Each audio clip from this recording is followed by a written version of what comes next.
a slight vibration in the soles of my feet. It must be an underground train, though I've never felt this shake here before, up through my heels and into my spine. I glance at the people standing next to me, but they give no indication that they feel anything, eyes fixed on the red man on the pedestrian crossing. Everyone is on autopilot apart from a Japanese couple to my left, who are pointing in a book. Everything looks so solid, but it's just a layer, and there's all this stuff underneath that I rarely think about. Is Adam having an affair? The couple are showing me a map that they can't read, and neither can I. The green man appears, people start to cross the road, and then comes the worst sound I ever heard. The sound of a person being hit by a car. Thud! And a short squeal, wheels skidding. The woman slaps her hand over her mouth, and her partner clutches her arm. The crowd crossing the road freezes. Everyone's full attention is yanked to the spot. Everyone within hearing distance, a surprisingly wide radius, recognizes the sound instantly. One of our kind, down. The car, a glossy black Audi, stands still on the road, fumes rising from the exhaust, white air curling up from under the front bumper like breath. For a quarter of a second, motion all around is suspended. All ears are on full alert, all bodies calibrate, and all brains send the message that there is no immediate threat because there isn't a pack of rampaging Audis, and this one is not about to strike again.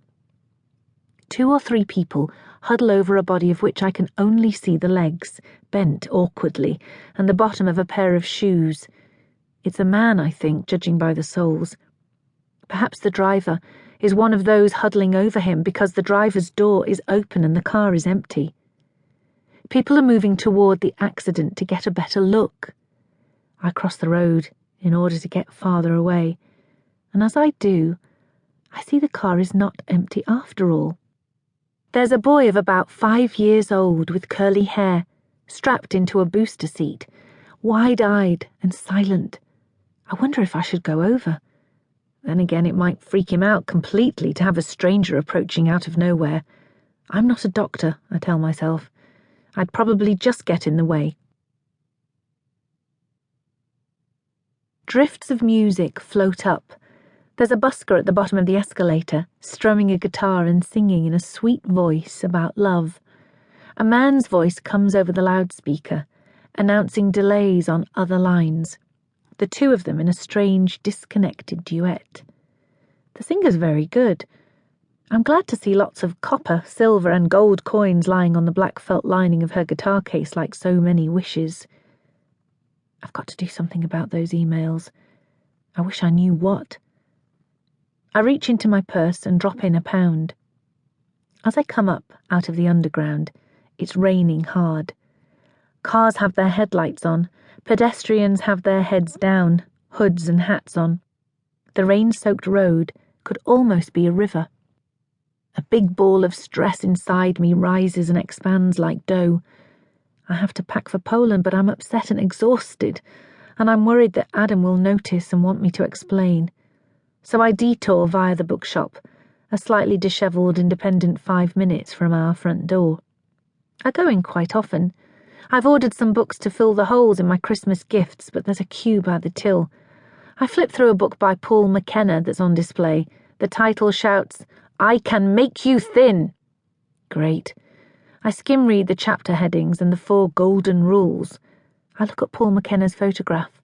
Bright eyes, a knowing smile verging on a smirk, a good suit with a posy of chest hair poking out of the top of his shirt, and an expensive gold watch, a really lovely, solid gold watch. When I realise that the main thing I've noticed is the gold watch, I snap out of the reverie.